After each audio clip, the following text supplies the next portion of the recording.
오늘 서울중앙교회 70주년 맞습니까? 예, 지금까지 인도하신 하나님께 감사와 찬송을 드리고 그 은혜를 고스란히 받아 누리신 여러분께 축하를 드립니다. 이 귀한 자리에 부름받은 것 영광으로 생각합니다. 여러분과 함께 기뻐할 기회를 주셔서 감사합니다.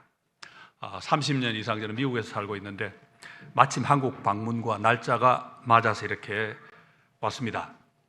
이 예배당 건물에는 제가 4년 전 2018년 11월에 한번 와보았습니다. 그때 천안 고려신학대학원에서 가르치고 있었는데 우리 김남원 강사님 입학하기 직전입니다만은 그때 서울 지역 SFC 모임에 강의를 한번 왔었습니다.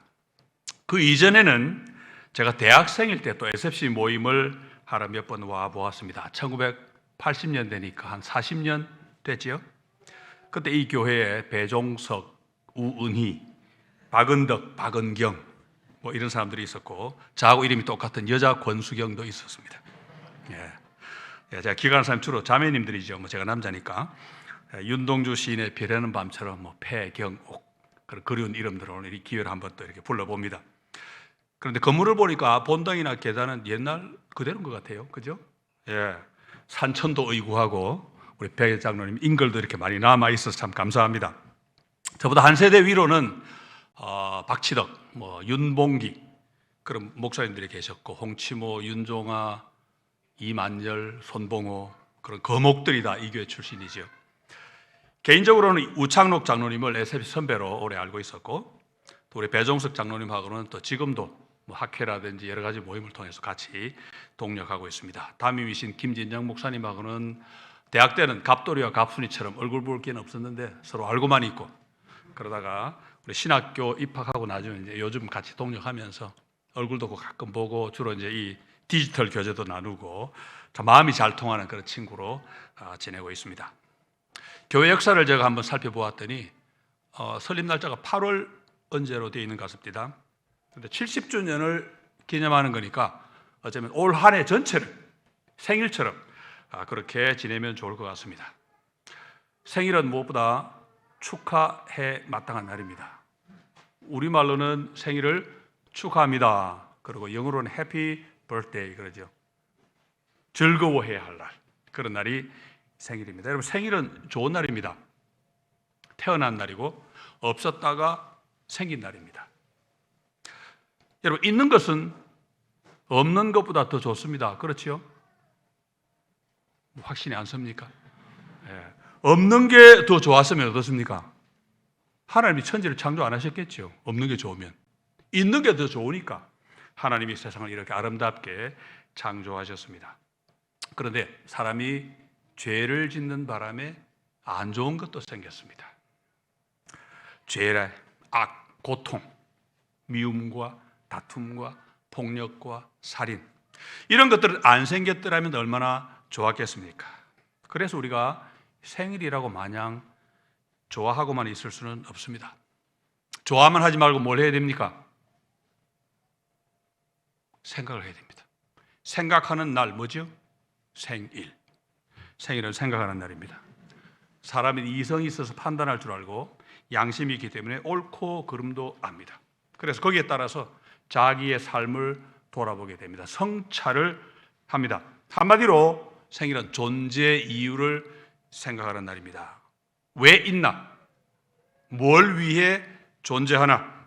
지금 내 삶은 존재할 가치가 있는가? 평소에는 잊고 살아도 생일에는 생각해 보아야 됩니다. 우리는 특히 하나님을 믿습니다.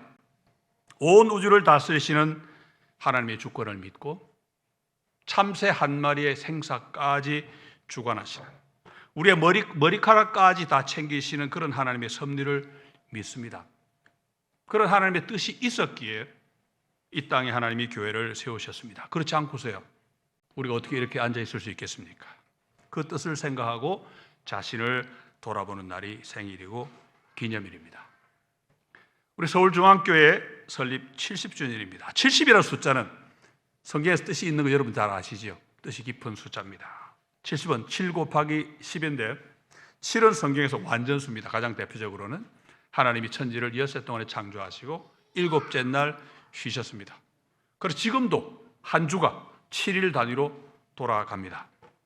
그 7이 10번 반복이 되었는데 10은 또 성경에서 대표적으로 10종이 뭡니까? 10가지 계명이 있죠. 10계명. 성경에 70이라는 숫자가 다양하게 많이 나옵니다만 제가 보기에 가장 의미가 있는 70은 이스라엘 백성의 포로 생활 70년입니다. 이스라엘 백성이 하나님을 순종하지 않아서 나라가 망하는 벌을 받았습니다. 처음에는 아시리아로, 그 다음에 나중에 바벨론으로, 신바빌로니아로 포로로 잡혀갔습니다. 그런데 하나님이 70년 만에 용서하시고 다시 본국으로 돌아오게 해 주셨습니다. 그리고 이 70년은 하나님의 심판의 기간이면서 동시에 하나님의 용서와 긍휼이 나타난 기간입니다. 개인이든 교회든 과거를 돌아보면 언제나 똑같습니다. 우리의 부족함과 불충함이 드러나서 부끄럽고 그와 동시에 넘치는 하나님의 은혜를 발견하고 하나님께 감사와 찬송을 드리게 됩니다. 하나님이 70년 전 대한민국의 중심인 서울, 그 서울에서 또 중심인 이 종로 땅에 서울중앙교회를 세우셨습니다. 무엇을 위해 세우셨습니까? 지난 70년 동안 우리가 그 사명을 잘 감당해 왔습니까? 2023년 70주년을 맞이하는 우리 서울중앙교회의 현재 존재 목적은 또 뭡니까? 그래서 오늘 교회가 무엇인지 다시 한번 생각해 보려고 합니다. 잘 해왔는지, 지금 잘하고 있는지 평가하려면 어떤 기준이 있어야 되지 않겠습니까? 그 기준, 원리를 정확하게 잘 알아야 앞으로 올 70년도 또 잘 준비할 수 있지 않겠습니까? 그래서 올 한 해 내내 이 문제를 많이 생각해 보시면 좋겠습니다. 어제 김동호 목사님은 무슨 말씀하셨는지 모르겠지만 저는 또 제가 받은 말씀을 여러분과 함께 나누려고 합니다. 저는 대학에서 철학을 전공했고 그런 다음 신학도 공부하고 종교학도 공부하고 좀 잡다한 공부를 했고 또 인문학, 자연과학, 첨단 기술, 현대사상 이렇게 관심거리도 참 많습니다. 그렇지만 전공은 언제나 하나님 말씀 성경입니다. 신학 중에서는 제가 조직신학을 주로 공부를 했기 때문에 필요하면 70주년 기념 조직신학 특강 할 수 있지요. 그렇지만 강의보다는 설교나 성경 공부를 제가 더 좋아합니다. 이번에도 사경회를 불러주셔서 참 감사합니다. 말 그대로 말씀을 속속 파는 게 사경회지요. 그래서 오늘은 설교와 성경 공부를 섞은 그런 형태로 한번 진행해 보려고 합니다. 거기다 순서가 마치면 질의응답 시간도 있어요. 또 강의일 때 하잖아요, 그죠? 그래서 설교 성경 공부에 강의까지 섞은 융합의 시간, 퓨전의 시간이 되겠습니다. 요즘 트렌드에 잘 맞습니다만은 오늘과 내일 총 3번에 걸쳐서 여러분과 말씀을 나누게 되는데 오늘은 교회가 무엇인지 원론을 성경에서 한번 살펴보고 내일 주일 예배 설교 시간에는 교회가 누리는 친교의 중요성에 대해서 한번 말씀을 나누고 그리고 내일 오후에는 조금 적용과 많이 관련해 가지고 오늘 교회가 당면한 문제 그리고 한국 교회 앞에 주어진 도전과 과제를 중심으로 우리 서울중앙교회가 나아가야 될 방향을 함께 살펴보려고 합니다. 지금 이 시간에는 교회가 무엇인지 가장 기본적인 원리를 성경 본문을 통해 한번 확인해 보려고 합니다. 구약 창세기에서 시작해 가지고 신약 여러 본문까지 아주 자세하게 살펴보겠습니다. 우리 개인의 존재 의미도 그렇지만 교회가 왜 있는지 뭘 하는 곳인지 그것도 우리는 성경에서 배울 수 있습니다. 우선 우리가 오늘 본문으로 골로새서 말씀을 읽었습니다. 나중에 다시 보겠습니다만 결론만 간단히 줄이면 새 사람이 되었으니 사랑으로 서로 하나가 되라 하는 것입니다. 70주년을 맞이한 서울중앙교회 주시는 말씀이고 교회의 근본 원리와 존재 목적을 보여주는 말씀입니다. 사랑으로 하나가 되지 않으면 교회가 아닙니다. 그런데 그게 왜 그런지 제대로 이해하기 위해서는 성경 처음으로 가보는 게 좋습니다. 창세기 첫 부분을 먼저 좀 살피고 그리고 성경 전체 흐름을 쭉 파악해 본 다음 교회가 뭔지 교회의 사명이 뭔지 더 확실하게 이해할 수 있습니다. 일단 창세기로 가서 우리가 살펴볼 내용은 사람이란 무엇인가 하는 점입니다. 어제 김도호 목사님은 교회와 하나님을 많이 연결하신 것 같은데 저는 반대로 또 교회와 사람을 많이 연결합니다. 근데 결국 같은 이야기가 될 텐데 왜 사람에 대해 살펴보느냐 하면은 사람이 무엇인지 알아야 교회가 무엇인지도 알 수 있기 때문입니다. 교회는 사람이 모인 곳입니다. 사람도 아무나 모인 것이 아니고 하나님을 믿는 사람, 구원받은 사람이 모인 곳이고 그 구원의 소식을 또 사람들에게 전하고자 하는 것이 바로 이 교회입니다. 그러니 교회가 뭔지 알기 위해서는 사람이 뭔지 좀 알아야 됩니다. 뭐 결론만 말하면 교회가 바로 사람이다. 뭐 그죠? 참 쉽죠?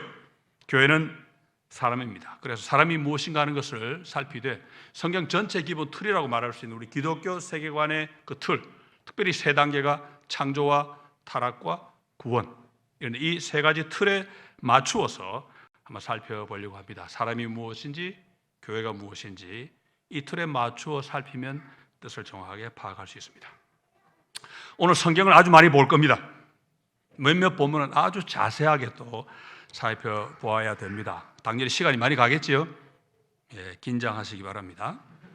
예, 제가 미국에서 한 30년 살다 보니까 우리 한국 분들 영어 참 잘하시는데 또 한국인이 잘 모르는 영어도 있습니다.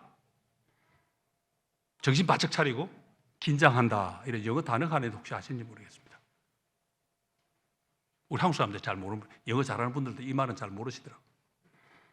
자, 우리 같이 한번 따라해 보겠습니다. Relax. 예, 자, 또 긴장한다 뭐 그런 뜻입니다. 오래 할 거기 때문에 몸과 마음을 편안하게 하시고 우리 함께 말씀의 산책을 즐겨 보겠습니다. 자, 이제 모든 것의 시작인 창세기로 가보겠습니다. 시작으로, 처음으로.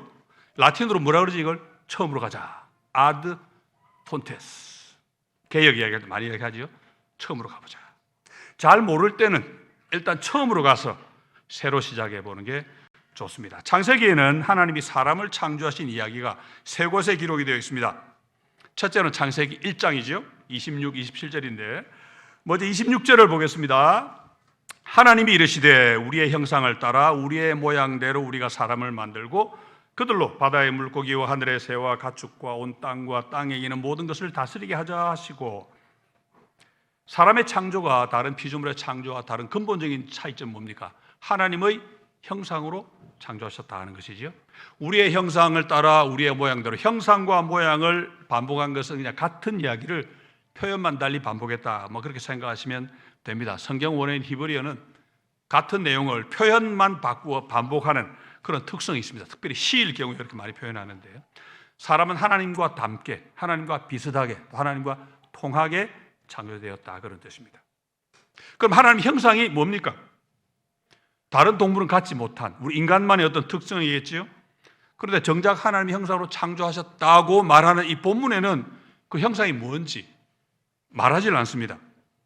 그래서 인간의 이성이나 자유의지나 또는 인간이 가지는 영적인 차원 이런 게 하나님 형상이다 말하는 사람도 있고, 심지어 사람의 외모가 하나님과 닮았다 뭐 그런 사람들도 있습니다. 그런데 하나님과 뭐가 닮았는지 본문이 직접 말하지는 않지만 잘 살펴보면 힌트는 몇 개 숨겨놓았습니다. 발견할 수 있습니다. 마치 보물찾기 하듯이 슬쩍 숨겨놨습니다. 보물찾기 해보셨죠? 요즘 그런 거 안 합니까? 보물찾기. 언뜻 보면 안 보이는데 자세히 살펴보면 뭐 나뭇가지 사이에 또는 돌 밑에 살짝 눈에 띄도록 반쯤 숨겨놓은 게 있죠. 그 쪽지, 그 힌트가 있습니다. 첫째 힌트는 문법입니다. 문법.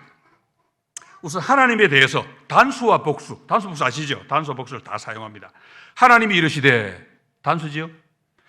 하나님이란 명사도 단수, 이르시되라는 동사도 단수입니다. 그런 다음 곧바로 하나님 하신 말씀이 나오죠. 우리의 형상, 우리의 모양, 우리가 만들자. 이건 전부 복수입니다. 우리라는 1인칭 대명사고 복수 대명사지요.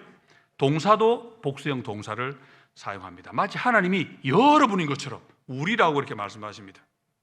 왜 이런 표현을 쓰셨겠습니까? 성경이 왜 나 아니고 우리라고 말씀하시겠습니까? 우리 다 알죠. 바로 삼위일체 하나님을 가리키는 것입니다. 삼위일체 하나님이 사람을 만드시기 전에 마치 서로 의논하시는 것처럼 우리 이렇게 하세, 우리 함께 우리 모양으로 사람을 창조하세 그렇게 말씀하시는 것처럼 보입니다. 그런데 그 다음 절 27로 가보면 다시 단수로 바뀝니다. 27절을 보면 하나님이 자기 형상 곧 하나님의 형상대로 사람을 창조하시되 남자와 여자를 창조하시고, 여기서는 다시 하나님도 단수, 자기 형상, 하나님의 형상도 다 단수, 창조하셨다는 동사도 또 단수 동사로 되어 있습니다. 하나님이 사람을 창조하겠다 말씀하시는 바로 그 자리에서 하나님이 성부, 성자, 성령 삼위로 계시지만 한 하나님이시라는 것을 보여주고 있습니다. 하나님은 성부, 성자, 성령이 서로 사랑으로 연합되어 계시는, 하나님은 사랑이시라 사랑으로 연합되어 있는 한 하나님입니다. 우리 알고 있는 삼위일체 교리 얼마나 어렵습니까?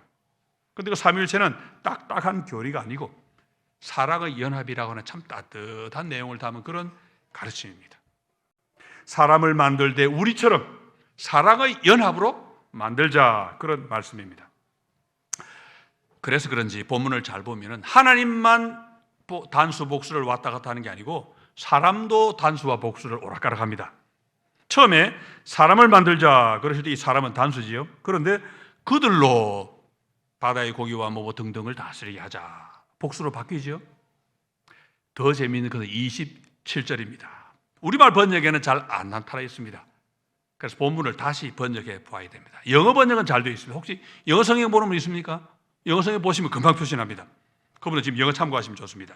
1장 27절을 보면은 하나님이 사람을 창조하셨는데, 제가 번역한 겁니다.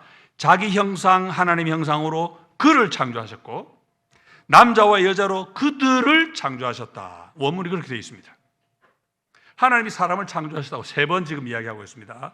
첫 번째로는 하나님이 사람을 창조하셨다 하는 일반적인 진술인데, 둘째, 셋째 구절은 대명사를 아주 독특하게 사용해서 단수, 복수를 혼용해서 창조가 뭔지 가르쳐 줍니다. 둘째 구절은 하나님 형상으로 그를, 단수죠, 창조하셨고, 셋째 구절은 남자와 여자로 그들을, 복수지요, 창조하셨다고 기록합니다.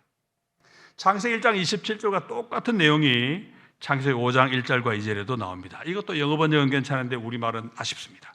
창세기 5장 1절 2절을 다시 번역해 보면 이렇게 됩니다. 하나님이 사람을 창조하신 날 하나님 모양으로 그를 만드셨고 남자와 여자로 그들을 창조하셨다. 똑같죠? 하나님 모양으로 단수 그를 창조하시고 남자와 여자로 복수 그들을 창조하셨습니다. 하나님에 대해서 단수와 복수를 의도적으로 함께 사용한 것처럼 사람에 대해서도 일부러 단수와 복수를 바꾸어가며 사용합니다.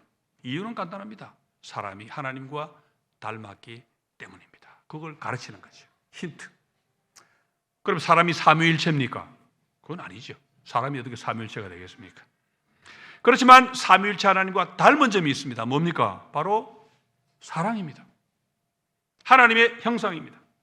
하나님이 삼위일체로, 다시 말해 사랑으로 연합되어 한 하나님으로 계시는 것처럼 우리도 그렇게 사랑으로 연합되어 하나가 되어야 한다는 말씀입니다. 사람은 사랑으로 연합되었다는 점에서 삼위일체 하나님과 닮았다, 하나님의 형상이다 하는 것입니다.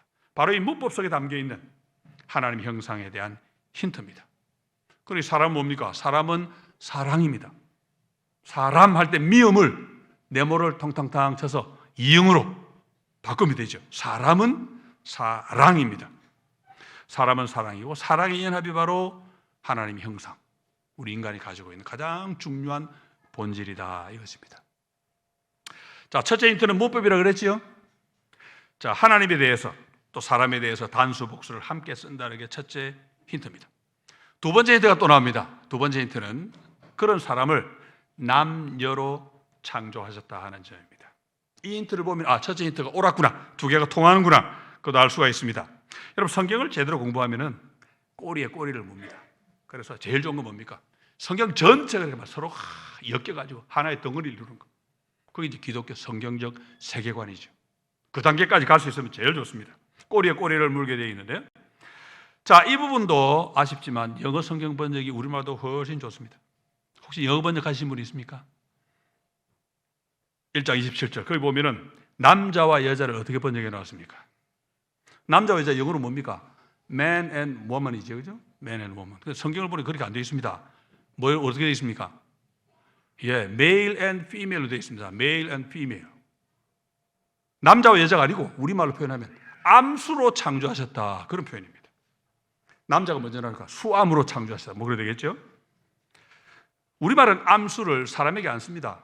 대부분의 언어가 그렇습니다. 그런데 재미있게도 성경, 구약 히브리어, 신약 헬라어, 그리고 우리가 많이 쓰는 영어, 이런 언어들은 암수란 표현을 사람에게도 씁니다.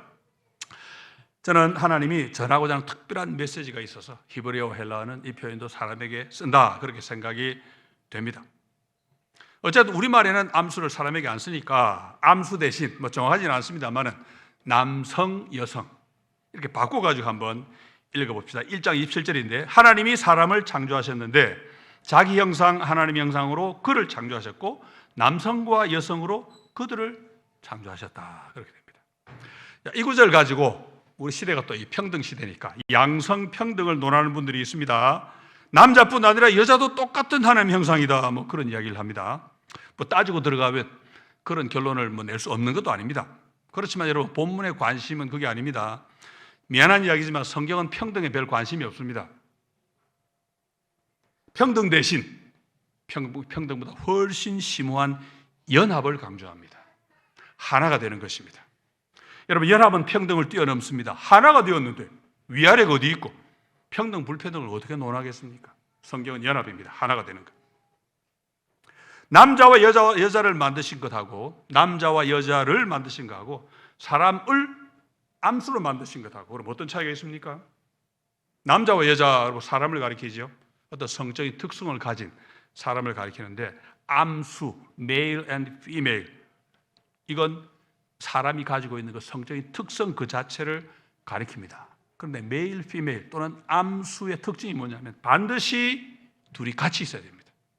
하나만 있으면 의미가 없고 반드시 같이 있어야 의미가 있고 같이 있어야 뜻이 통하는, 음량과 마찬가지. 음량도 하나 있으면 안 됩니다. 둘 다 있어야 말이 됩니다. 하나만 있어서는 안 되고 늘 함께 있어야 되는 그런 존재를 가리키는 것이 바로 이 암수, male and female이라는 이 본문의 뜻입니다. 그 사람을 남성, 여성으로, 암수로, 복수형으로 창조하셨습니다. 단수이면서 복수인 존재가 바로 사람입니다. 그러면 그게 하나님 형상하고 무슨 관계가 있습니까?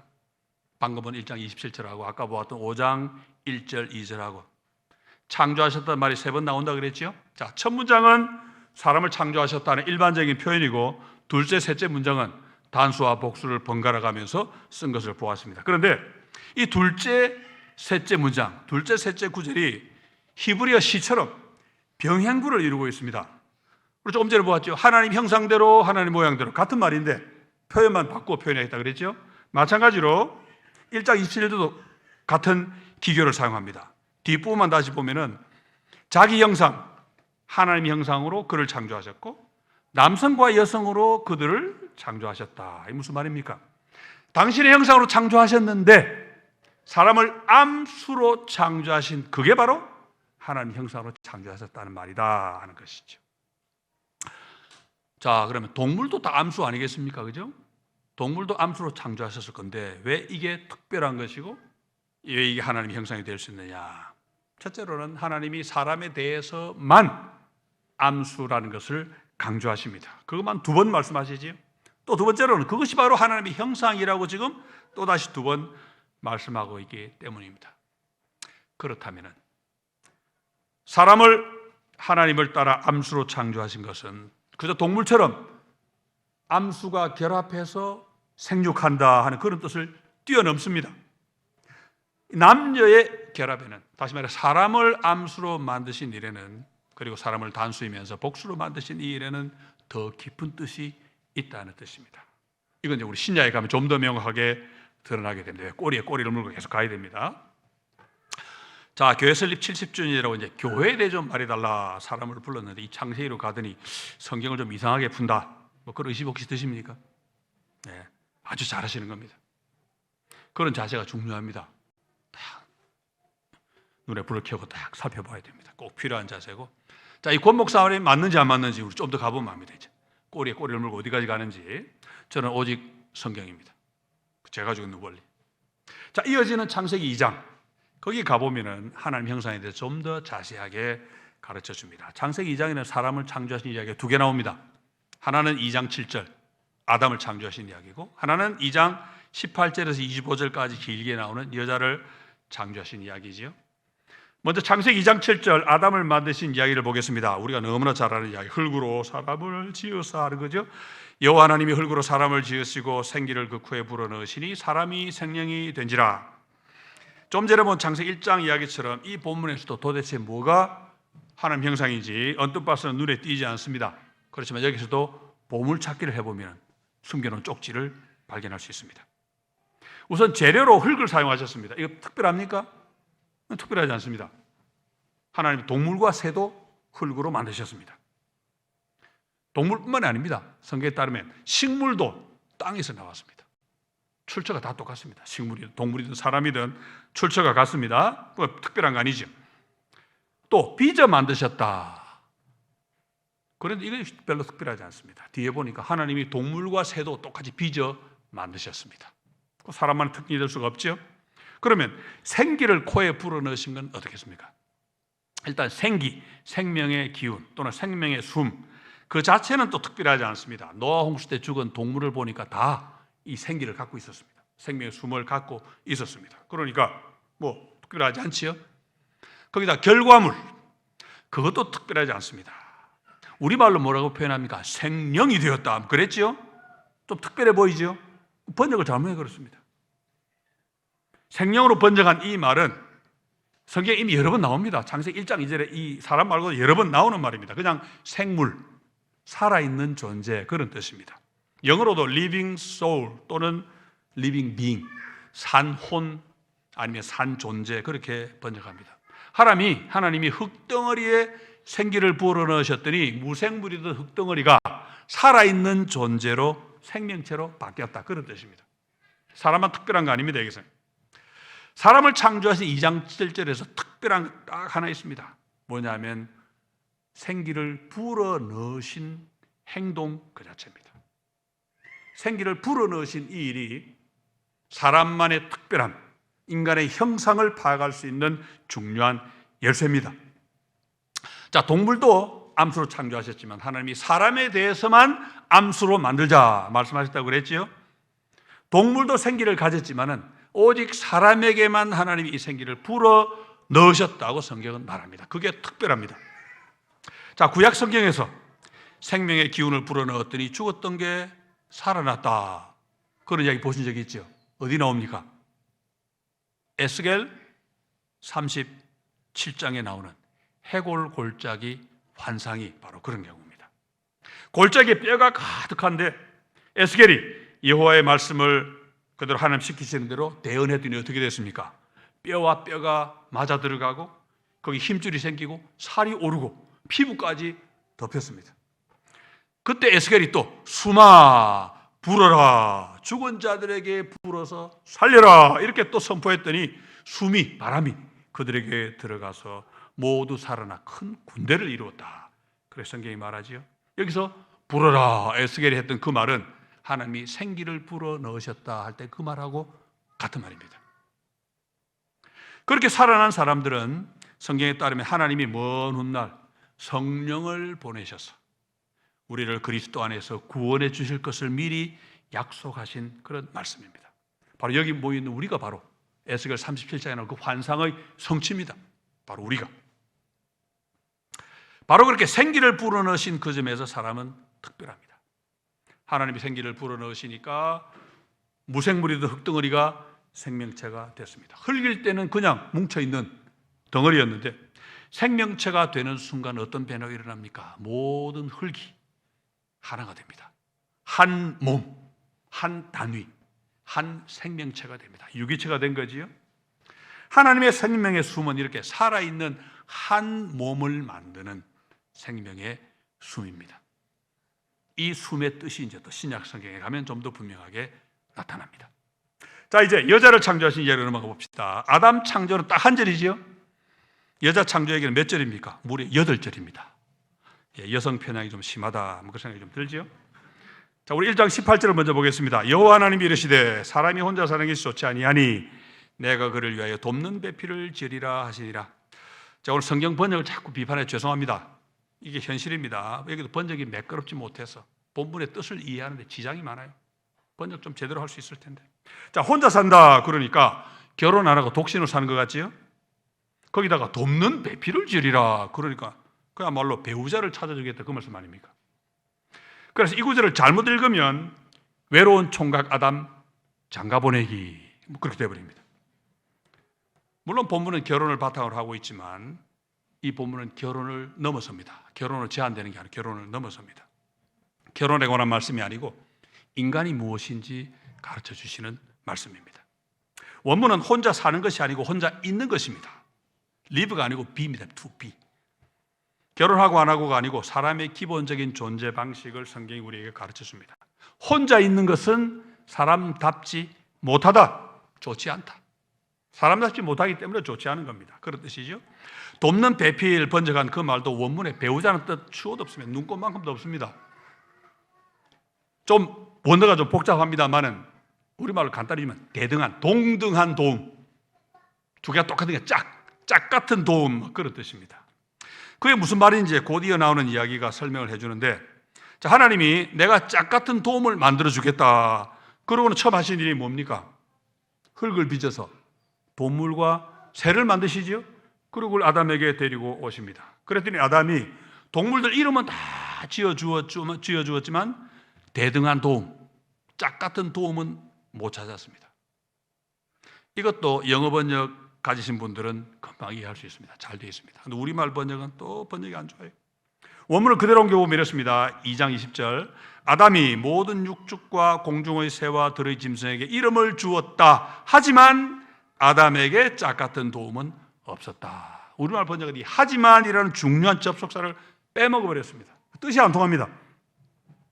하나님이 동물과 새를 많이 만들어 데리고 오셨지만 아담은 이름만 지어주었을 뿐 정작 필요한 대등한 도움은 못 찾았습니다. 무슨 말입니까? 동물은 사람과 대등할 수 없다 하는 이야기입니다. 왜요? 사람만 하나님의 형상으로 창조되었기 때문입니다. 그래서 하나님이 택하신 방법이 뭡니까? 바로 사람을 하나 더 만드시는 거죠. 그런데 여기서 재밌는 게 뭡니까? 그냥 흙을 만드시면 될 텐데, 아담처럼. 그렇게 하지 않고 아담의 몸 일부를 떼내어서 만드십니다. 아담 만드실 때처럼 그냥 흙 뭉쳐서 생기 불었으면 간단하게 끝날 일인데, 여러분 에덴 동산에 질 좋은 흙 얼마나 많았겠어요? 동물하고 새는 그걸로 만드셨잖아요, 그죠? 그런데도 그 흙을 안 쓰시고 아주 복잡한 작업을 거쳐서 하나 더 만드십니다. 아담을 재우시고 몸 일부를 떼내시고 그 자리를 또 채우시고 그리고 떼낸 그걸로 여자를 만드셨습니다. 왜 이런 복잡한 공정을 거치셨습니까? 아담의 반응을 보면은 짐작되는 바가 있습니다. 여자를 데리고 오셨을 때 아담이 뭐라고 노래를 불렀습니까? 우리 인류 최초의 유행가죠, 이거? 이는 내 뼈 중의 뼈, 살 중의 살이라. 이것을 남자에게서 취하였은즉 여자라 부르리라. 이것도 원문하고 거리가 상당히 있습니다. 제로 다시 번역하면 이것이야말로 내 뼈에서 나온 뼈, 내 살에서 나온 살이구나. 남자에게서 나왔으니까, 가져왔으니 여자라 불러야지. 아담은 그래 바로 이거야 하고 감탄을 한 다음 여자가 자기 몸에서 나왔다는 것만 3번 반복해서 말하고 있습니다. 뼈도 살도 그리고 남자에게서 나왔다. 무슨 말이겠습니까? 본디 하나였다, 이런 얘기입니다. 본디 처음 하나였다. 그래서 이어지는 하나님 말씀도 같은 내용을 담고 있습니다. 이러므로 남자가 부모를 떠나 그의 아내와 합하여 둘이 한 몸을 이룰지로다. 이러므로 무슨 말입니까? 이러므로 본디 하나였으므로, 애초부터 하나였으므로, 이런 말입니다. 애초에 하나였기 때문에 하나 나누었지만 다시 둘이 하나가 된다, 한 몸이 된다 하는 그런 말씀입니다. 하나가 둘로 나누어졌다가 다시 둘로 합치는 이것을 우리는 사랑이라고 부릅니다. 조금 전에 봤지요? 사람은 이렇게 처음부터 서로 사랑하는 존재로 하나님처럼 그렇게 창조되었습니다. 사랑으로 하나 되는 그게 바로 사람이다. 그게 바로 이 본문의 가르침입니다. 보통 이 말씀을 결혼에 대한 가르침으로 풀지요? 맞습니다. 부부가 성적으로 결합해 한 몸이 되는 거, 이 본문이 가르치는 내용 맞습니다. 주님도 이 말씀을 근거로 이혼하면 안 된다 가르쳐 주셨죠. 그렇지만 이 말씀은 부부의 연합을 뛰어넘습니다. 넘어서 인간이란 무엇인가, 그것을 가르쳐 주시는 말씀입니다. 인간은 다른 피조물과 달리 하나님의 형상입니다. 하나님과 닮게 창조된 특별한 피조물입니다. 하나님은 성부, 성자, 성령, 삼위로 계시지만 세 하나님이 아니고 한 하나님이십니다. 성부와 성자를 낳으시고 분리. 그러고 난 다음에 성부와 성자는 또 성령을 보내시죠. 그런데 나중에 이 세 분이 다시 합쳐져서 사랑으로 연합해 계십니다. 하나님은 사람을 하나님과 함께 만드시려고, 서로 사랑하는 존재로 만드시려고 하나로 만드시고, 그런 다음 둘을 다시 만드셨습니다. 그렇지만 서로 사랑해서 하나가 되어야 되기 때문에 둘을 따로따로 안 만드시고 하나를 둘로 나누신 다음에 다시 하나가 되게 하셨습니다. 하나님의 형상 인간은 바로 이런 사랑의 연합입니다. 거기다가 이후의 모든 인류도 아담에게서 여자가 나오고 이후의 인류는 전부 이 두 사람에게서 나옵니다. 모든 인류가 한 몸에서 나오게 하심으로써, 다시 말하면 인간이 둘이든 셋이든 수십 명이든 수백 명이든 수억이든 전부 하나에서 나왔으니까 다시 하나가 되게 하셨습니다. 이게 바로 사람이 가진 하나님의 형상입니다. 사랑의 연합, 사랑으로 하나가 되는 거지요. 이게 이제 창세기 1장, 2장이 가르치는 사람에 대한 가르침인데, 창세기 1, 2장에 이렇게 좋은 이야기만 나옵니다. 천지를 창조하시고 그 가운데 사람을 특별히 하나님 형상으로 창조하셨습니다. 그런데 이어지는 3장은 어떻습니까? 이제 비극이 시작됩니다.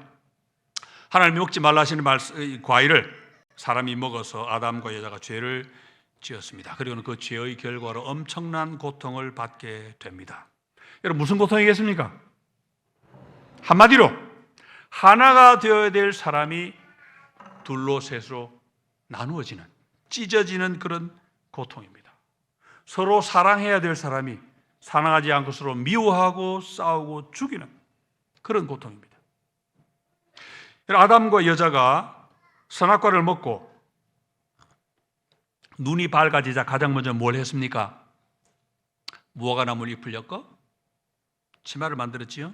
치마는 이 허리 주위를 두른 옷입니다. 쉽게 말하면 성기를 가리는 것이 목적입니다. 여러분, 선악과를 뭘로 땄습니까? 뭘로 따서 뭘로 먹었습니까? 손으로 따서 입으로 먹었겠지요. 열매 따먹은 게 부끄러웠으면 뭘 가려야 됩니까? 손 가리고 입 가리고, 그죠? 하나님 뵙기 민망했으면 어떻게 됩니까? 얼굴을 가려야죠. 그런데 왜 엉뚱하게 성기를 가렸습니까? 안타깝게도 이 점을 제대로 설명하는 주석가가 없습니다.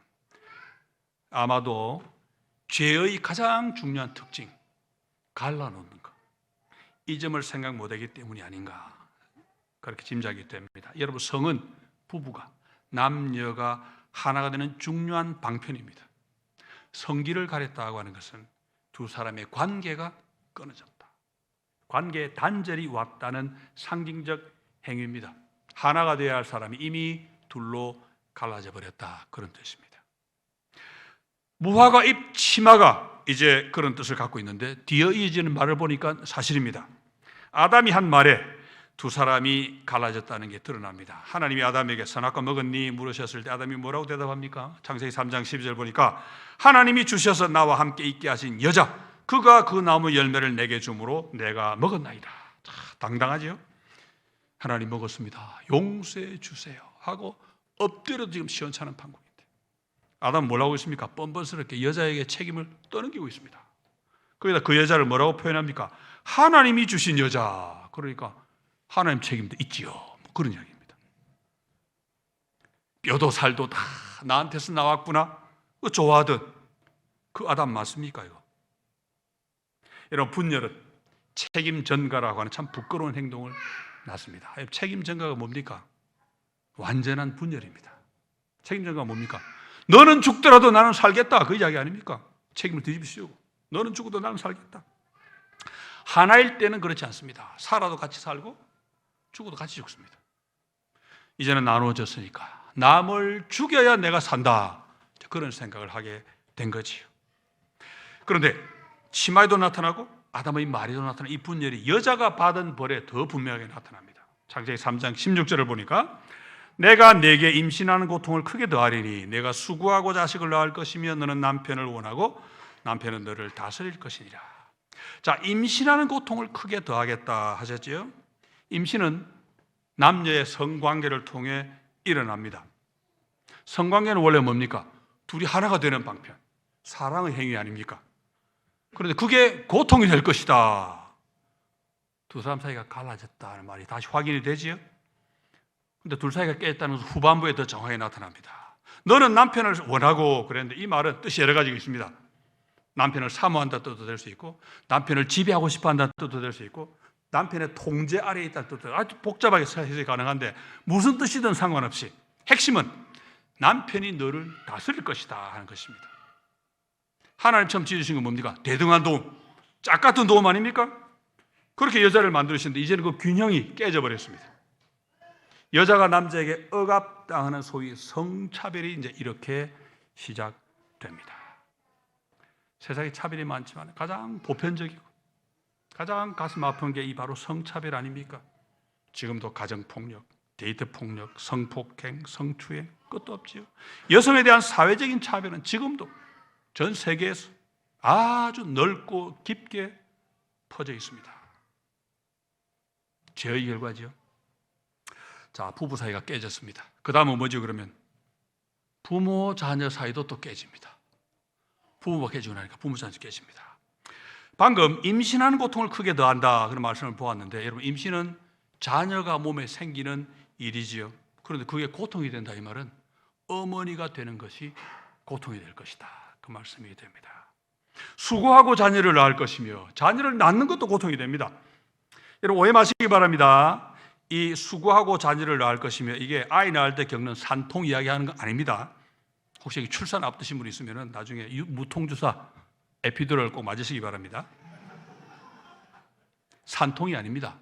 어머니가 되는 고통을 가리킵니다. 그래서 임신하는 고통과 출산하는 고통이 같이 있습니다.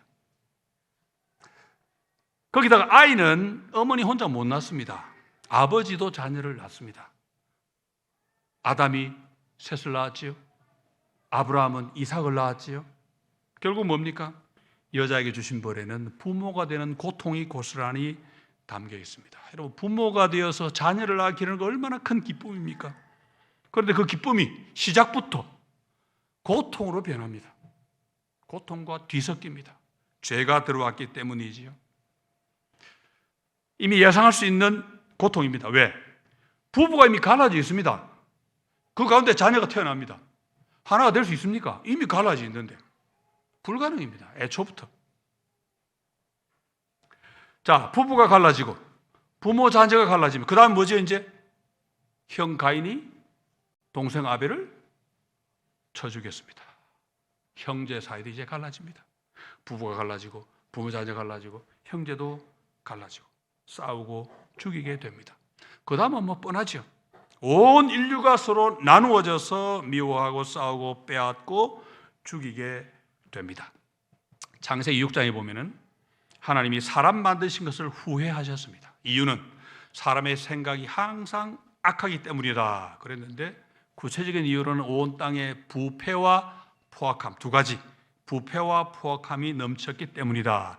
그래서 성경은 말합니다. 부패는 말 그대로 썩는다는 뜻입니다. 포악함은 억압과 폭력을 가리킵니다. 창세기 6장에서는 물론 이 부패와 포악함이 뭔지는 말하지 않습니다. 사람 창조 이야기처럼 여기서도 힌트만, 쪽지만 몇 개 탁 숨겨놓고 지나갑니다. 그런데 이들의 죄와 악은 나중에 이스라엘 백성의 타락상을 보면 구체적으로 나옵니다. 거기도 부패와 포악함이 나오는데 핵심은 뭐냐니까 사회적인 차별과 억압, 경제적인 독점과 수탈입니다. 한마디로 하나됨을 포기하고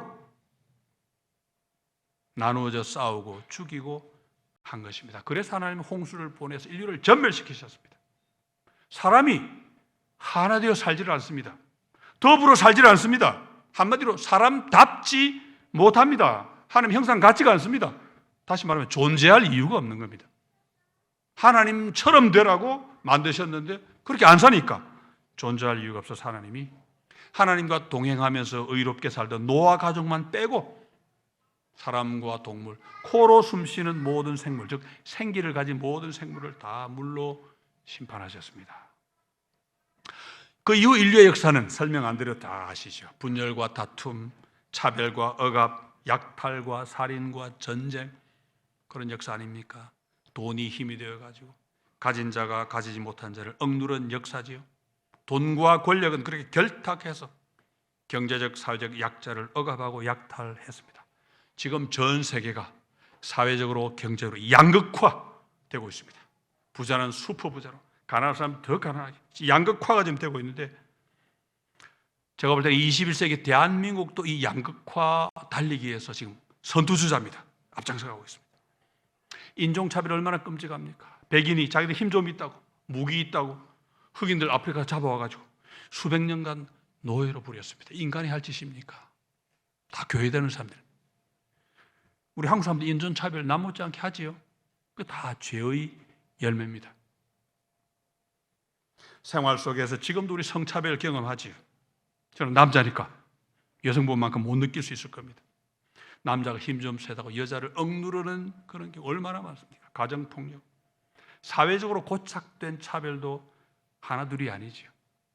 이 모든 게 다 죄의 열매입니다. 죄 때문에 인간이 하나님의 형상, 인간다움을 잃어버렸기 때문입니다.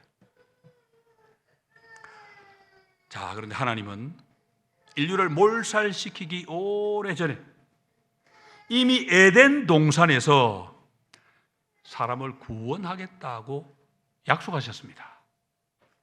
창조 타락에서 이제 세 번째인 구원의 단계로 갑니다. 여러분, 사람이 죄를 짓자 말자 하나님은 벌을 주시기 전에 구원부터 먼저 약속하셨습니다. 여러분, 원시복음이라고 들어보셨죠? 창세기 3장 15절 여자의 씨를 통해 내가 인류를 구원하겠다 하시는 말씀을 주시는데, 보면 내가 너로, 뱀에게 주시는 저주의 말씀인데, 내가 너로 여자와 원수가 되게 하고 너의 후손도 여자의 후손과 원수가 되게 하리니 여자의 후손은 내 머리를 상하게 할 것이요 너는 그의 발꿈치를 상하게 할 것이니라. 뱀에게 주신 이 저주의 말씀에는 원수가 되게 한다, 다시 말해 적대감을 둔다, 미워하는 마음을 둔다, 그런 뜻입니다. 뱀하고 여자 사이에, 또 뱀의 후손과 여자의 후손 사이에 적대감을 두시겠다 했는데, 무슨 말이냐면은 사람이 죄를 짓는 순간 뱀과 마귀와 한편이 되어버렸습니다. 마귀와 한편이 되면 하나님하고는 원수가 됩니다. 멀고도 먼 원수가 되어버립니다. 그래, 마귀와 한편이 되면 어떤 일이 일어납니까?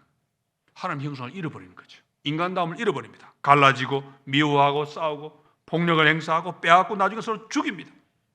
하나가 되어야 사람이 돼요. 그래, 갈라져 싸우니까 사람답지 못하게 되지요. 마귀와 한편이 되면 하나님과 원수가 됩니다. 하나님 형상으로 살아갈 수가 없습니다.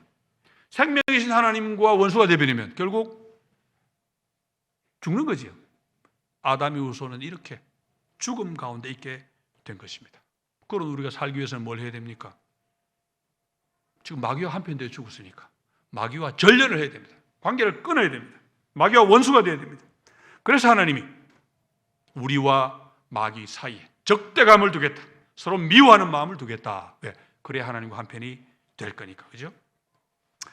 하나님이 그 약속을 실행하시기 위해서 우선 아브라함과 그의 후손을 택하셨습니다. 인류는 전부 하나님의 형상을 잃고 하나님을 등지고 이제 죄 짓는 죽음의 삶을 살지만, 하나님이 아브라함에게는 하나님이 처음 사람을 만드실 때와 똑같은 의도하신 그런 삶을 살라고 명령하셨습니다.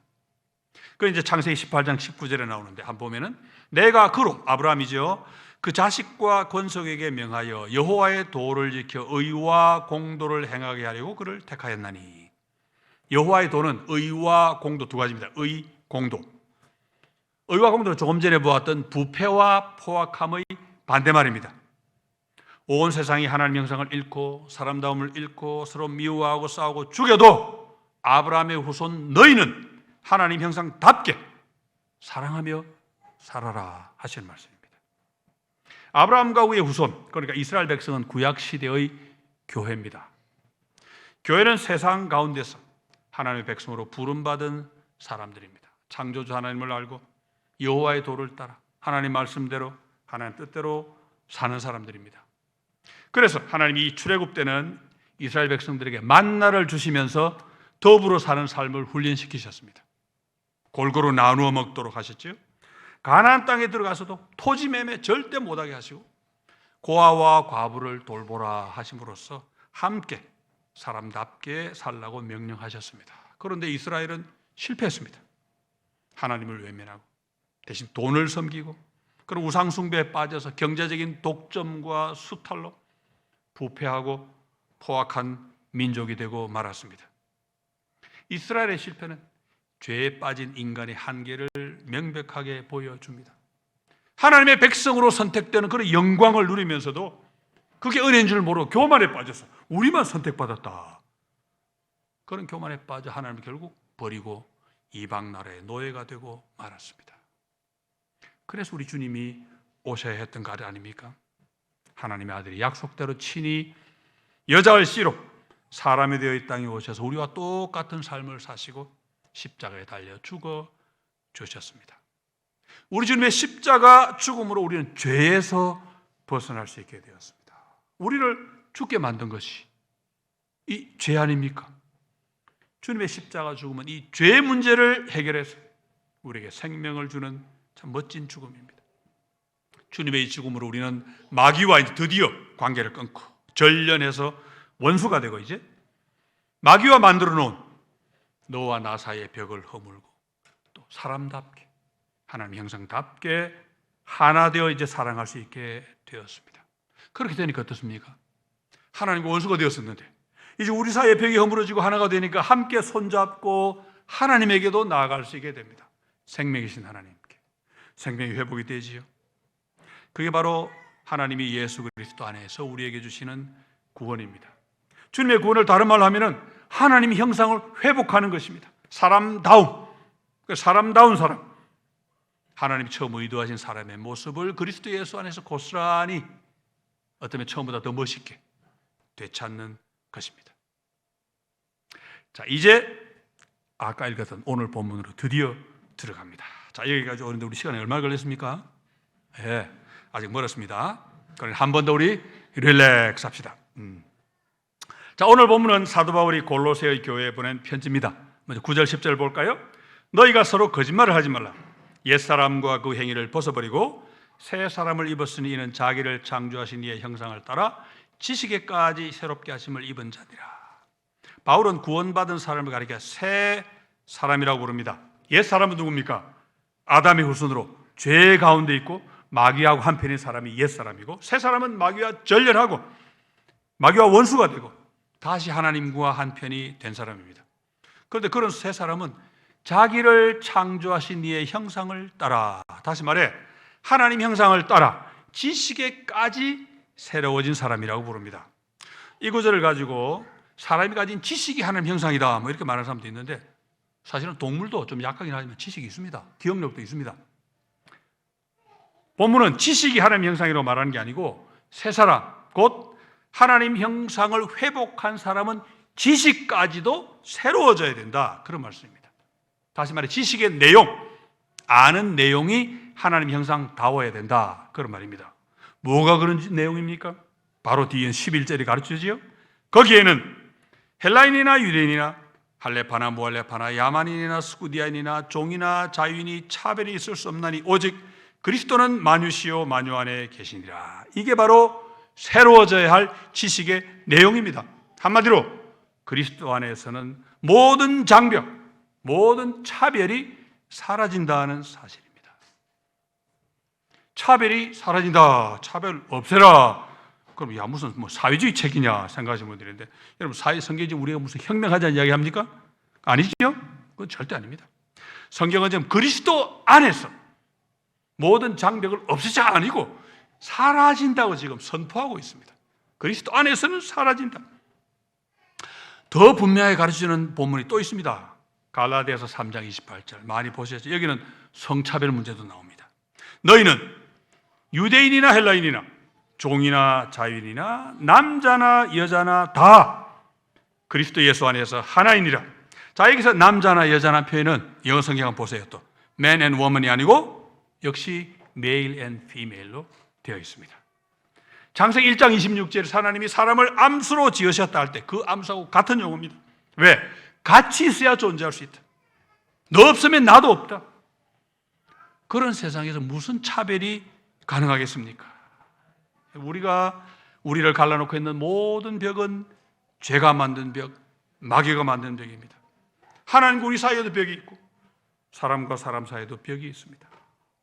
그 모든 장벽이 우리를 가로막고 있는데 그 벽이 그리스도 안에서 예수 그리스도를 구주로 믿을 때 다 무너지고 만다는 것입니다. 사람이 뭡니까? 여럿이지만 하나가 될 때 사람입니다. 성부, 성자, 성령이 사랑으로 한 하나님으로 연합되어 계시는 것처럼 서로 사랑할 때 사람이 되고 하나님의 형상이 됩니다. 그런데 죄가 가로막고 있을 때는 사랑할 수가 없었습니다. 그래서 우리 주님이 오신 것입니다. 오셔서 십자가 죽음으로 우리의 모든 죄를 다 씻어 주시고 주님은 주님의 진리로 우리를 자유롭게 해방시켜 주셨습니다. 자유로 이제 자유니까 내 마음입니다. 마음껏 사랑할 수 있게 사람다운 사람이 되게 해 주신 것입니다. 그리스도 안에서 모든 차별이 사라지는 이유가 뭐겠습니까? 아까 본문 뒷부분에 나옵니다. 그리스도가 모든 것이기 때문에 everything이에요. everything. 그리스도가. 좀 전에 보았지 한번 3장 11절 끝부분 볼까요? 오직 그리스도는 만유시요 만유 안에 계시니라. 그리스도가 모든 것이고 모든 것 안에 계신다. 성경에 이런 표현이 서너 번 나옵니다. 신학적으로 굉장히 어려운 구절입니다. 그런데 핵심은 명확합니다. 그리스도가 모든 곳의 주권자가 되신다. 그런 표현이죠.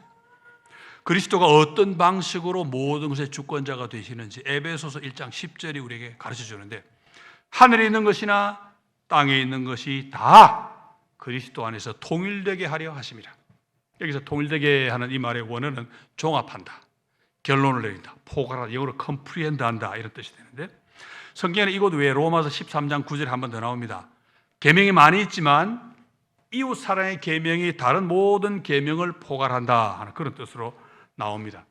통일한다는 것은 그리스도가 주권자, 통치자가 되셔서 우주의 모든 것이 그리스도 한 분의 통제 아래 조화롭고 유기적인 통일체, 뭡니까? 하나, 통일체를 이룬다는 뜻입니다. 이게 바로 온 우주의 평화, 온 우주의 샬롬, 히브리어로 샬롬. 우리 내일 오후에 다시 좀 더 생각하겠습니다. 자, 그럼 이 모든 과정에서 교회의 위치, 교회의 역할은 뭡니까? 내일 오후에 볼 본문인 에베소 1장 22, 23절을 우리 먼저 오늘 잠깐 보겠습니다. 또 만물을 그의 발 아래에 복종하게 하시고 그리스도지요 그를 만물 위에 교회의 머리로 삼으셨느니라. 교회는 그의 몸이니 만물 안에서 만물을 충만케 하시는 이의 충만함이니라. 아까 어려운 표현이 또 나오지요. 자, 하나님이 만물을 그리스도 발 아래에 복종하게 하시고 또 그와 동시에 그리스도를 만물 위에 교회의 머리로 삼으셨습니다. 그리고 교회는 그리스도의 몸이다 그렇게 말씀하지요. 자, 머리와 몸, 뭐 이렇게 생각할 거 없습니다. 우리말 그대로입니다. 머리와 몸. 머리와 몸은 하나입니다. 한 단위지요. 몸은 머리의 지시를 따르지 않을 수가 없습니다. 또 몸은 하나입니다. 한 유기체. 언제나 일사불란하게 움직입니다. 이 제 몸이기 때문에 제 머리가 시켜도 제 마음대로 합니다. 한 몸이니까요. 자, 교회는 그의 몸이니 교회는 그리스도의 몸입니다. 그럼 그리스도의 몸, 교회를 이루는 재료는 뭡니까? 재료. 바로 우리죠. 여기 모인 우리가 바로 그리스도의 몸을 이루는 재료, 성도 한 사람 한 사람입니다. 여러분, 교회는 건물이 아니고 사람이지요. 여러분 하나하나가 다 교회의 일부입니다. 그런데 우리 흙알갱이처럼 흩어지지 않습니다. 우리는 한 몸이 됐습니다. 한 몸. 한 머리에 붙어서 그 머리의 지시를 받는 한 몸이 되었습니다. 어떻게 그런 일이 가능할까? 바로 하나님이 여기신 성령이 계시기 때문입니다. 성령은 생명의 영이고 우리를 살리는 영입니다. 우리는 모두 한 성령으로 세례를 받았고 한 성령을 마신 사람입니다. 그 성령은 우리를 모두 하나로 만드시는데 에베소 4장 3절이 말씀한 대로 평안의 매는 줄로 성령이 하나 되게 하신 것을 힘써 지키라. 성령이 우리를 하나로 만드셨습니다. 우리는 그렇게 다 하나가 되었기 때문에 하나로, 한 몸으로 움직이게 됩니다. 자, 여기서 우리가 이제 다시 창세기 2장 7절로 돌아갑니다. 하나님이 아담에게 생명의 숨을 불어넣으시자 아담이 생명체가 됐지요. 흙알갱이였는데 그게 전부가 다 이제는 머리의 지시를 받는 한 유기체가 됐습니다. 한 덩어리. 그런데 우리 주님이 부활하신 다음 똑같은 일을 제자들에게 하셨습니다. 요한복음 20장 22절 이 말씀을 하시고 그들을 향하사 숨을 내쉬며 이르시되 성령을 받으라. 숨을 내쉬며 하는 이 말은 하나님이 아담에게 생명의 숨을 불어 넣으셨다 할 때 그 동사 같은 겁니다. 에스겔이 숨에게 불어라 하고 대언했을 때 그 불어라 하는 말도 같은 말입니다. 하나님이 생명의 숨을 불어넣어 떨어져 있던 흙덩어리를 한 생명체로 만드신 것처럼, 에스겔이 숨에게 명령해서 마른 뼈가 살아나 거대한 군대를 이룬 것처럼, 우리 주님 우리에게 성령을 주셔서 죽었던 우리, 흙 알갱이처럼 죽어있던 우리, 하나님의 생명에서 멀어져 있던 우리를 살아있는 생명체로, 살아있는 그리스도 몸의 일부로, 주님의 몸으로 부르신 것입니다. 그러니 교회는 뭡니까? 교회는 산 사람들입니다. 한 몸입니다. 그리스도, 머리신 그리스도께 붙은 하나의 유기체가 바로 교회입니다. 죄가 가져온 모든 차별을 철폐한 한 덩어리 한 몸이 되는 것이 바로 교회입니다. 교회는 한마디로 인간 회복의 현장입니다. 개인도 물론 회복되지요. 그렇지만 남들은 버려두고 나만 회복되는 건 불가능합니다. 왜요? 사람은 사랑이기 때문에, 사랑이라야 회복되기 때문이죠. 우리 모두가 함께 한 몸을 이루어 진정한 하나님의 형상으로 인간의 존귀한 모습으로 회복되는 그 자리가 바로 교회입니다. 바로 이 자리입니다. 우리 인간이 가진 존귀한 하나님의 형상은 개인이 가진 특징이 아니고 우리 인류가, 우리가 함께 공동체로서 가진 특징입니다. 그것을 현실로 이루어내는 것이 바로 이 교회입니다. 구현하는 것. 자, 그러면 죄가 만들어 놓은 장벽이 어떻게 없어지고 우리가 어떻게 교회가 되는지 에베소서 2장이 참 멋지게 보여줍니다. 2장 14절부터 18절인데 좀 길지만 전부 한번 봅시다. 제가 읽어보겠습니다. 자, 그는 우리의 화평이신지라. 화평, 샬롬이지요.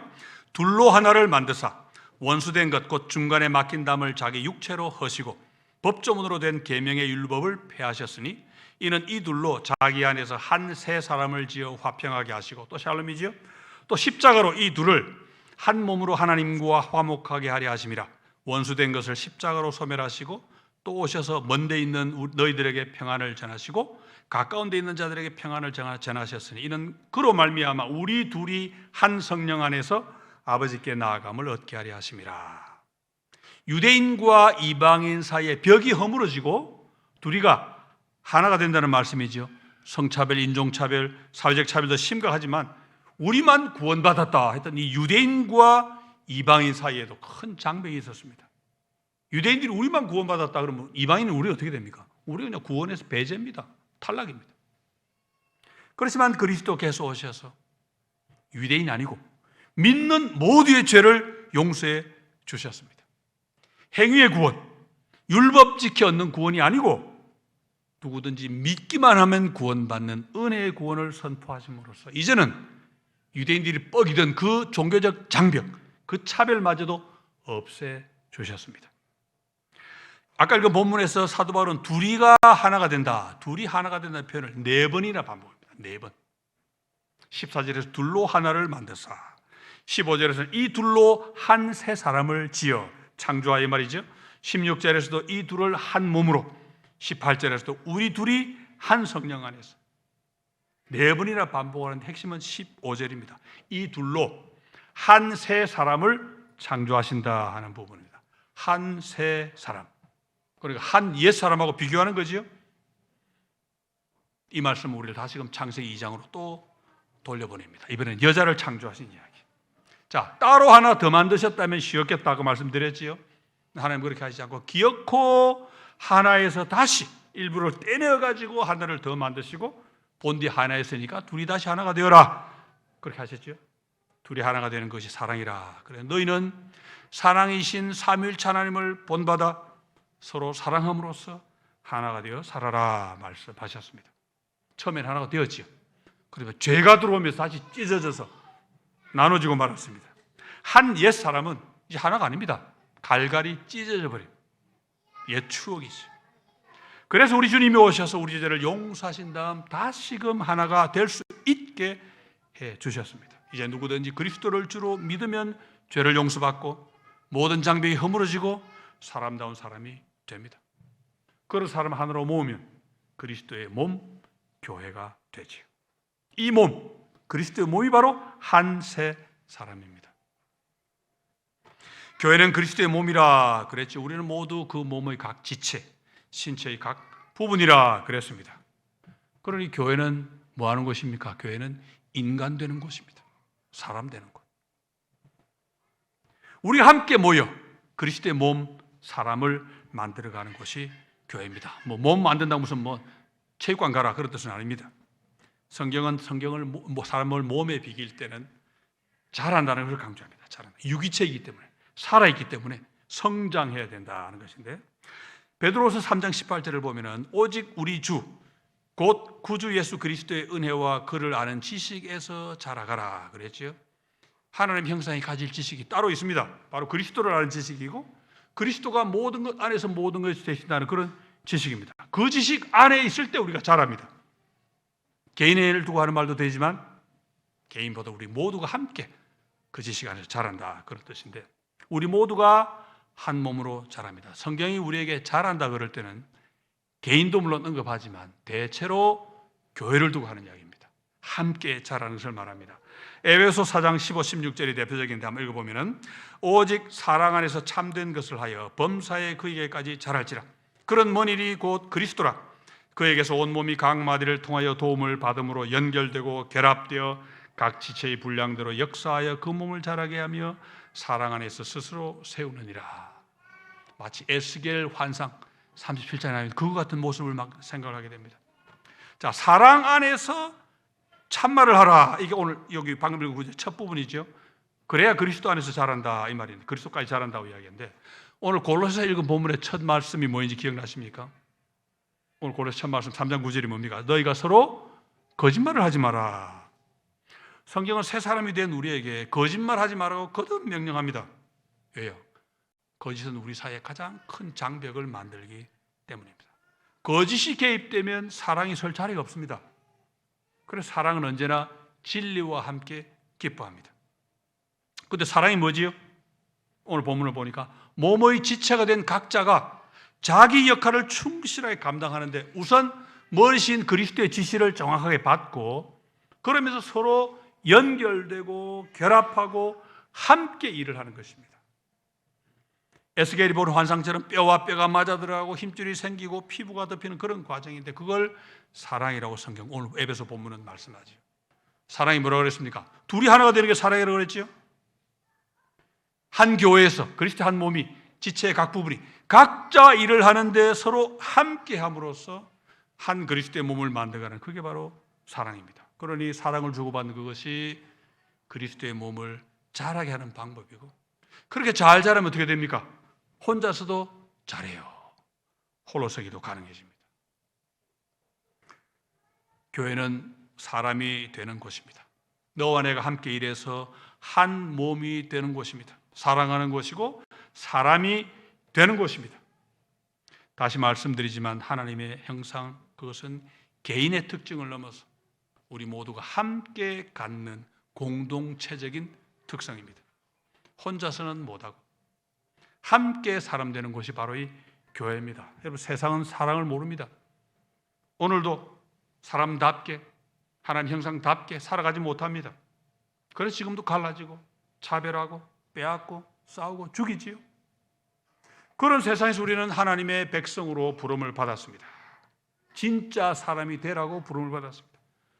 오늘 보면 후반부를 다시 볼까요? 이제 3장 12절에서 14절. 그러므로 너희는 하나님이 택하사 거룩하고 사랑받는 자처럼 긍휼과 자비와 겸손과 온유와 오래 참음을 옷 입고, 누가 누구에게 불만이 있거든 서로 용납하여 피차 용서하되 주께서 너희를 용서하신 것 같이 너희도 그리하고 이 모든 것 위에 사랑을 더하라. 이는 온전하게 매는 띠니라. 사랑이 하나로 엮어주는 거지요. 자, 조금씩 성장한다는 것은 몸 각 부분이 착착 맞아 들어가는 것이다 말씀드렸지요. 말 그대로 손발이 척척 맞는 것입니다. 여러분, 이런 구조를 오해하면 안 됩니다. 교회가 조직이 잘 돼 있어가지고 일사불란하게 잘 돌아간다, 뭐 그런 뜻 아닙니다. 일 잘하는 행정 부목사가 다 교회 부임하면 예배고 뭐 조직이고 친교 부서 잘 되잖아요. 그런 뜻 아닙니다. 여기서 말하는 것은 사랑해야 된다는 말입니다. 사랑해야 된다. 하나가 되어야 된다는 말입니다. 우리는 이미 사랑을 받는 자입니다. 그러니 서로 사랑해야 됩니다. 하나님 우리를 사랑하셨기 때문에 우리도 서로 사랑합니다. 왜? 우리는 회복된 하나님의 형상이니까요. 형상이 뭡니까? 닮았다는 말이잖아요. 하나님 우리 사랑하셨습니다. 우리도 똑같이 하나님처럼 사랑해야 됩니다. 긍휼과 자비와 겸손과 온유와 오래 참음 쭉 나오죠. 왜 이게 필요합니까? 한 몸인데 아직은 삐걱거립니다. 왜? 덜 자랐거든. 더 잘해야 되거든. 그러니까 이해해라. 잘 안 맞다고 화내지 말고 받아주고 용서하고 그렇게 하면서 서로 자라가면서 사람이 되어가는 것이 바로 교회다. 그런 말씀이죠. 너와 내가 함께 그리스도의 몸 교회를 멋지게 세워가는 것입니다. 방금 인용한 에베소서 마지막 말씀 마지막에 뭐라고 그랬습니까? 에베소 4장 16절에 보니까 사랑 안에서 스스로 세우느니라. 모든 지체가 사랑으로 잘 맞아 들어갈 때 어른이잖아요. 이제는 혼자 설 수 있습니다. 혼자 잘할 수 있습니다. 자, 여기서 이제 말씀이 창세기 여자를 만드신 이야기로 다시 한번 슬쩍 또 돌아갑니다. 하나님이 아담에게서 떼내신 몸 일부로 여자를 만드셨는데 여러분 성경 원문이 아주 재미있습니다. 여자를 세우셨다. 영어로 빌드하셨다. 그렇게 되어 있습니다. 재미있죠? 왜 그런 말을 썼겠습니까? 사랑 안에서 스스로 세우느니라 이 말하고 같은 말이에요. 하나님이 여자를 만드신 그 일이 교회를 세우시는 일과 서로 통한다 그런 이야기입니다. 그걸 정확하게 가르치는 본문이 또 나옵니다. 에베소 5장에 보니까 31, 32절에 보십시오. 그러므로 사람이 부모를 떠나 이 결혼 이야기처럼 앞에 나온 거죠. 그의 아내와 합하여 그 둘이 한 육체가 될지니 이 비밀이 크도다. 나는 그리스도와 교회에 대하여 말하노라. 자, 말씀을 파고 들어가면 꼬리에 꼬리를 문다 그랬지요. 사도 바울은 지금 하나님이 여자를 만드신 이후에 하신 그 말씀을 큰 비밀이다 하는 이름으로 인용을 하지요. 그러면서 뭐라고 하니까 그리스도와 교회에 대해 하신 말씀이다. 그렇게 얘기를 합니다. 바울이 에베소서에서 비밀이라는 말을 여러 번 씁니다. 뜻은 하나입니다. 이방인과 유대인이 원래는 분리되어 있었는데 이제는 그리스도 안에서 하나가 되어 함께 구원받는다는 그것이 바울이 발견한 비밀입니다. 그런데 그 비밀이 창세기 2장에 둘이 한 몸이 될 것이라는 그 말씀에 이미 담겨 있다는 뜻입니다. 하나님이 아담의 몸에서 일부를 떼내어 여자를 만드신 다음에 둘이 다시 한 몸이 될 것이라는 그 말씀이 그리스도와 교회의 결합에 적용이 된다 그 말이지요. 이 말씀이 그리스도와 교회에 적용이 된다면 둘이 한 육체가 될 것이다. 이 말씀이 그저 남녀 관계 육체로 끝나는 게 아니고 하나님 형상 인간이 어떤 방식으로 존재해야 할 것인가 그걸 우리에게 가르치는 말씀이 되는 거죠. 유대인과 이방인이 함께 거하고 노예와 자유인이 구분이 없고 남성과 여성 모두 함께 하나가 되어서 그리스도의 몸을 세운다 그런 뜻이 되죠. 그게 바로 하나님이 사람을 암수로 창조하신 뜻입니다. 암수로 창조하신 그게 바로 하나님의 형상으로 창조하신 것이죠. 함께 있어야 사람입니다. 혼자는 안 좋다 그러셨지요? 혼자는 사람일 수가 없으니까 그렇습니다. 함께라야 같이라야 사람입니다. 교회가 그렇게 하나가 되자면 성령의 인도 아래 있어야 되겠지요. 하나 되게 하시는 분은 성령입니다. 성령의 인도는 나 혼자도 받지만 중요한 것은 우리 모두가 함께 한 그리스도의 몸으로 함께 받는 것입니다. 우리가 함께 성령의 인도를 받을 때 우리는 성령의 열매를 맺게 됩니다. 갈라디아서 5장에 성령의 열매 9가지 나오지요. 사랑과 희락과 화평과 또 뭡니까? 오래 참음과 자비의 양수 또 충성과 온유와 절제. 잘 기억이 안 나십니까? 사휘와 오자양 충원절. 신학교 입학시험 그렇게 또 공부를 합니다. 예. 여러분 사람이 이런 특성을 갖추었다 한번 생각해 보세요. 사랑과 희락과 화평과 오래 참음과 자비와 양수. 여러분 진짜 천사 중에서 천사가 될 겁니다. 이런 특성을 갖추었어요. 그게 지금 하나님 우리에게 기대하시는 겁니다. 성령의 열매입니다. 여러분 성령의 열매는요 성경 많이 보는 거 아닙니다. 딸딸 되는 것도 아닙니다. 기도 많이 하는 것도 아닙니다. 제가 지금 뭐 말씀과 기도를 비하시키는 건 절대 아닙니다. 그건 성령의 열매를 맺기 위한 방법이지 그 자체가 열매는 아닙니다. 말씀과 기도는 우리에게 경건의 모양은 될지 몰라도 능력 그 자체는 아니지요. 성령의 열매는 우리를 사람으로 만듭니다. 말씀 읽고 기도했는데 내가 인간이 못 되면 그거 잘못 읽은 겁니다. 열매 없는 거지. 하나님이 처음 의도하신 그 사람, 하나님을 닮아 서로 사랑하는 그런 존재, 그렇게 사랑함으로 서로 하나가 되는 그런 사람으로 자라가는 그게 바로 성령의 열매입니다. 성령은 우리를 하나로 만드시고 우리가 함께 한 몸으로 이렇게 자라가도록 만드십니다. 우리 서울중앙교회는 좋은 선배를 많이 배출한 참 좋은 교회입니다. 세상에 이름이 나서 좋은 선배입니까? 그거 아니죠. 사람다운 사람을 많이 배출해서 좋은 교회입니다. 교회는 그리스도를 닮은 개인이 모여서 그리스도를 닮은 멋진 몸, 그걸 만들어가는 곳입니다. 세상은 사랑이 뭔지 모른다고 말씀드렸지요. 사랑이 뭔지 모른다는 것은 사람이 뭔지도 모른다는 이야기입니다. 그런 세상을 향해 이게 바로 사랑입니다. 이렇게 사랑하는 것이 사람의 원래 모습입니다. 그렇게 보여주는 것이 바로 교회의 사명입니다. 서로 싸우고 빼앗고 죽이는 세상을 향해서 그런 삶은 사람다운 사람이 아닙니다. 사람의 본래 모습이 아닙니다.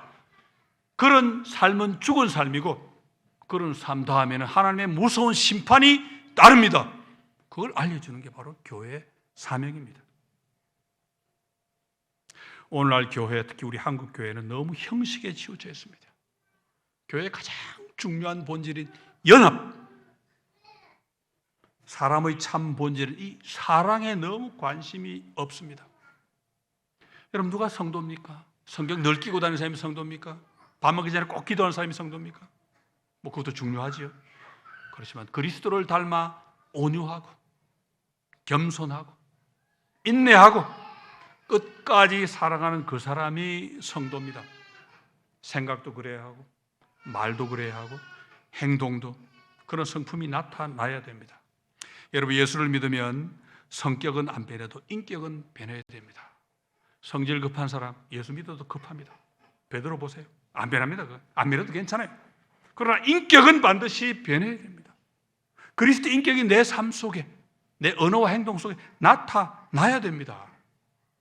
인격이 안 변한다면 그 사람 안에 성령이 계시다는 것을 우리가 어떻게 할 수 있겠습니까? 요즘 한국 언어 많이 거칠어졌죠. 거친 말 마구 하는 사람, 사람을 인격으로 존중할 줄 모르는 사람, 사람을 무시하고 차별하고 직장이나 차 사이즈 가지고 차별하고 모독하고 짓밟는 그런 사람은 그리스도인일 수가 없습니다. 돈으로 장벽을 만들고 인맥이나 권력이나 지식 이런 것으로 사람을 차별하는 사람은 예수 그리스도와 하나님의 나라를 상속받을 수 없다고 성경은 말씀합니다. 서울중앙교회 70주년을 돌아보면서 앞으로 또 함께할 70년, 아니 그 이후까지 바라보면서 우리가 잘해왔던가? 지금 제대로 하고 있는가? 앞으로 어떻게 해야 될 것인가? 저는 이 한 말씀이 기준이 되기를 간절히 바랍니다. 교회는 사람입니다. 그리고 사람은 사랑입니다. 우리는 하나님 형상으로 거룩하게 창조된 존재들인데 죄에 빠져서 그 영광스러운 하나님 형상을 잃어버렸다가 우리를 위해 십자가를 져주신 주님 은혜로 그 형상을 더 놀랍게 되찾은 사람들입니다. 하나님처럼 되어야 됩니다. 예수 그리스도를 본받아야 됩니다. 본받을 것 다 하나지요. 사랑입니다. 하나님 형상은 개인이 갖출 특징이라기보다 우리가 함께 갖출 속성이라고 몇 번 말씀을 드렸습니다. 그래서 우리가 함께 수고해야 그리스도의 몸으로 자랄 수 있습니다. 성장은 나 개인이 아니라 교회인 우리가 함께 경험하는 것입니다. 그런데 내가 안 하면, 내가 앞장서지 않으면 함께 하는 거 불가능하지요. 함께 한다고 할 때 뒤로 빠지는 분들이 그러면 안 됩니다. 그래서 공동체의 성장은 나 개인의 성장과 무관할 수가 없습니다. 같이 갑니다. 내가 해야 하고 내가 앞장서야 하고 그래서 우리가 다 함께 성장해 가야 됩니다. 그래야 우리 서울중앙교회가 교회다운 교회, 주님의 몸된 교회, 하나님 형상을 온전하게 회복하는 그런 교회가 될 수 있습니다. 회복의 핵심은 딱 하나, 서로 사랑하는 것입니다. 요즘은 글이 좀 길면 석 줄 요약, 추구하는 게 예의라 그러죠. 네, 오늘 말씀이 좀 길었으니까 석 줄 요약해 봅시다. 1. 교회는 사람입니다. 2. 사람은 사랑입니다. 3. 그러므로 교회는 사랑입니다. 자, 우리 요한복음 13장 34, 35절.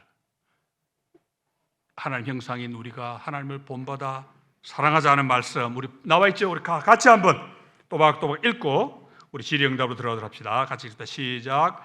새 계명을 너희에게 주노니 서로 사랑하라. 내가 너희를 사랑한 것 같이 너희도 서로 사랑하라. 너희가 서로 사랑하면 이로써 모든 사람이 너희가 내 제자인 줄 알리라. 아멘. 예, 오늘 말씀은 구약과 신약을 좀 섞어가지고 뷔페식으로 좀 준비를 했는데 양이 좀 많지요? 뭐 거의 무한 리필 수준입니다만은 뭐 소화가 될지 잘 모르겠습니다. 뭐 필요하시면 나중에 오늘 녹화하실 거니까 녹화를 좀 보시든지.